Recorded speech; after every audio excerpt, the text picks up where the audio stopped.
What's going on, guys? So today's day 19 of the 30-day vocabulary challenge, and today I want to look at a couple things from Jacob Collier, who I really like a lot. I didn't know how I could do this whole challenge without doing some of his stuff. This is a bold statement. I think he might be the best young musician in the entire world. I mean, if you know his stuff, I think there's a good argument for him there, but he's a genius. So, today I'm going to look at a couple things from his Flintstones arrangement. I just wanted to pick out one quick harmonic substitution that I found that I like that he does, and also just a quick line that anybody could have played this line. It's nothing necessarily unique to him, but it's just got some cool stuff and a good thing to add to actual vocabulary. Okay, so this is where we get one harmonic concept, because how could you do Jacob Collier without talking about harmony, and one line, or one type of line thing that you can add to your vocabulary. So just a little bit of context. He does this song in the key of E flat major. Or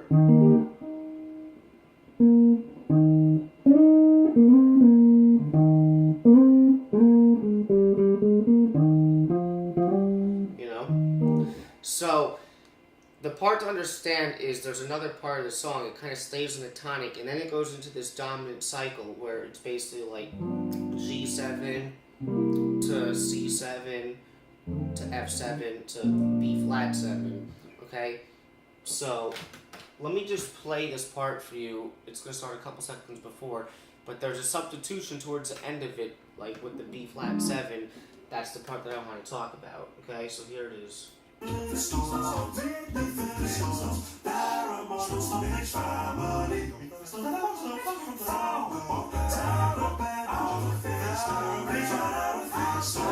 here's the dominant cycle.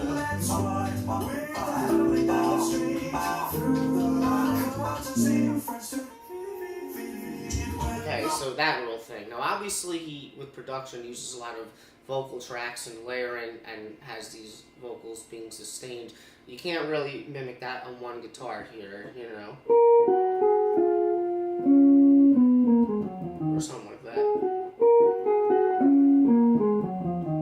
But to me, I'm kind of hearing out like a specific sound that those notes are creating, like a very specific mode. And to me, I kind of hear those notes as implying either, I mean, they're kind of like the same thing, like a F Phrygian or like a G flat Lydian or a G flat major 7. But also, I mean, the F Phrygian you can kind of think of as like a G flat major triad over F. But even just that mode, whether it's G flat Lydian or F Phrygian, if I just play that part for you and play that scale over it, you can see how I'm pretty sure that's the main sound. You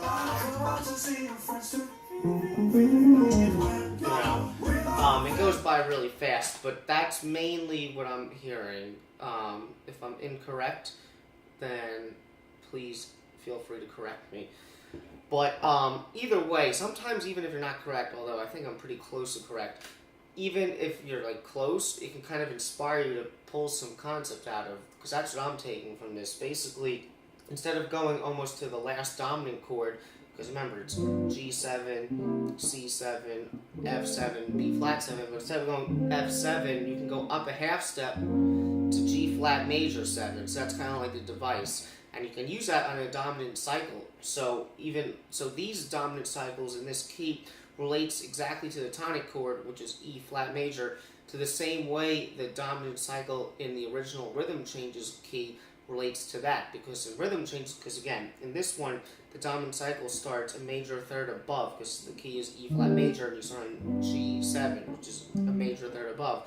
And in rhythm changes, you have B flat major, or the key of B flat, and the dominant cycle starts on D7, which is a major third above. So it's the same relationship to the tonic.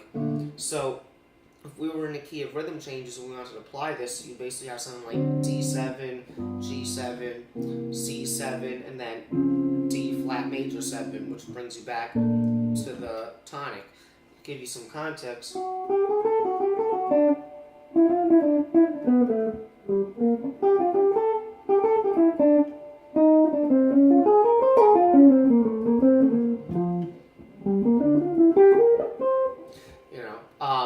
But the way that chord leads back to the D or to the B flat, it's really cool, you know.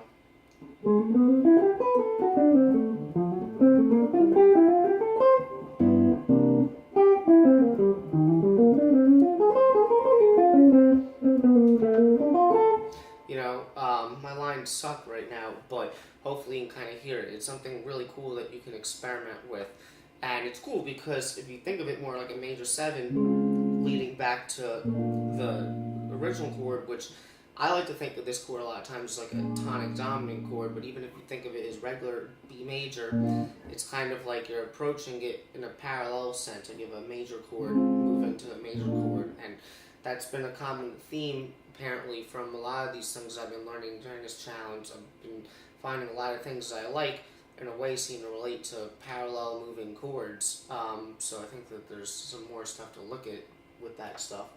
But again, just a really cool substitution that you can use in this case on a dominant cycle before it leads back to the tonic. Again, you play through the dominant cycle, and then on the last chord, instead of going to the last fifth, you move up a half step to a major 7. Or you can play Phrygian on the same chord that you just were on, which is the same thing. Okay, so that's a cool harmonic device. And then this other thing, now this is in his melodica solo, and it's just a really quick line. It's got one cliche part of it. I've definitely heard other people do this. Now this solo, I'm pretty sure, I'll start it like a little before, I'm pretty sure it's mainly in like F7, this solo section, so we should be thinking about this in the context of F. So.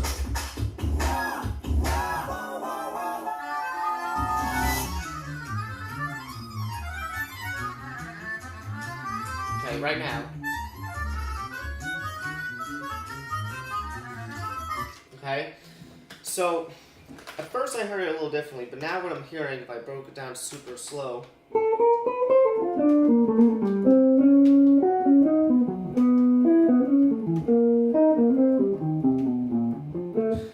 at the ending it just kind of resolves, but it's the first and the second part that are the cool parts to me that you can kind of take to add to your vocabulary.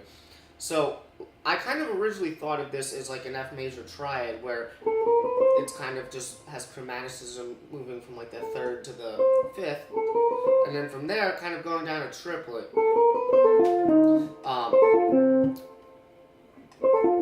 Triplet, then those two are 8th notes. But now I think instead of playing this note, I think he plays this note. So instead of going, I think he goes, which is more like a B flat major 7 with the 9, or like a D, D minor 7, but then adding an extra note at the bottom end. And both these chords relate to an F major, so you can kind of see how they all overlap, or they're all related. But they're very similar. You know what I mean? They kind of imply the same thing. But the thing that's really cool, because after that, he has another triplet. Now, it's kind of hard because it goes so fast to tell if it's like a triplet, because he goes, those are the next two notes. And it's kind of hard to tell if it's like a triplet followed by 2 8th notes, or like a 16th note triplet with like followed by 2 16th notes, and the last one is kind of like tied to syncopate it. I think it's closer to the first version, honestly. And then it lands on this. Okay, so the cool thing about that, it's funny, because to me this is very bebop, almost like Charlie Parker. And I haven't done any Charlie Parker in this whole thing, and Charlie Parker is obviously amazing. Everybody should be studying Charlie Parker. But his sound, it's almost like all his vocabulary like defines like its whole thing. Like everybody knows Charlie Parker. Like it's almost like it's got such a classic sound to it. Like you don't need me to pick apart Charlie Parker for you, because everybody does it. Although who knows, maybe I'll do Charlie Parker one day. But it sounds very bird-like to me, and that rhythm, because obviously the classic bebop has a lot of triplets in it, but I really like thinking of this from a rhythmic perspective of how it has almost 2 triplets linked together, not totally in a row, it's separated by 2 8th notes. That's a very cool rhythm, if you ask me. And that rhythm, forget about the notes, to experiment with that rhythm. Because a lot of times when you have triplets in bebop, it's like they kind of throw them in there, but then they're filled and surrounded by eighth notes. Or people will just have like a stream of triplets where it's just triplets non-stop, and there's not eighth notes in between, like for the most part of the whole line. And that has a real nice effect to it too. The triplet stream of notes kind of has a nice rolling effect to it. But this is, it's two triplets separated by two eighth notes. I think it's a really cool rhythm that you can explore with other, arpeggios and whatnot. So I kind of really like that rhythmic element of this. Okay, then this part,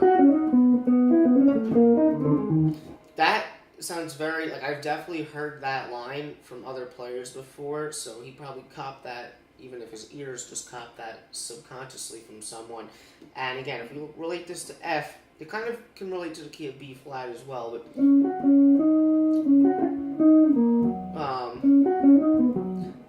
over here, this is kind of like F sharp, so I think he shifts up a half step. Then they're kind of in the original key.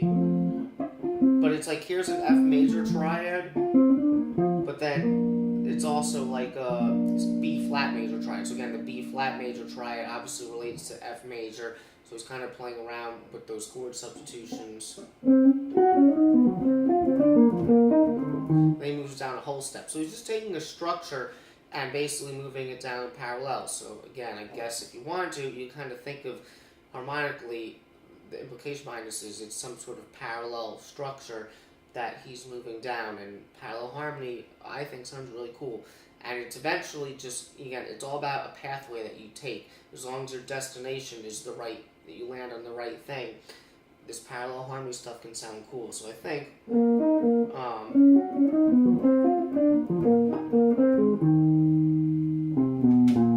he kind of lands on a B flat and then kind of goes up from there. So that little line cliche or whatever you want to call it, it's a nice little passage that you can use if you know how to throw it into your lines.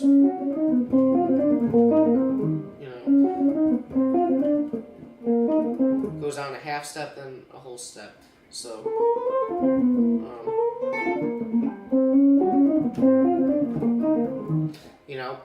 obviously I can't play it nearly as fast as he does, but it's a cool little line. Like I said, it's very bebop to me, almost. At least that first part. And it's definitely a line that I think is a good one that you can add to your vocabulary. So that's about it for him today. Like I said, I think it's cool that we looked at one little quick harmonic concept. And it's one easy substitution, but it can be very effective. And I think it's hip and fresh and something cool that you can add to those types of dominant cycle scenarios. Or other scenarios as you see it, basically, because to go back to the harmony for a second, again, in the context of the song, the last chord was B flat 7, which leads back to an E flat major, but he kind of substitutes in this B major 7, which leads to the, I'm sorry, hold on, yeah.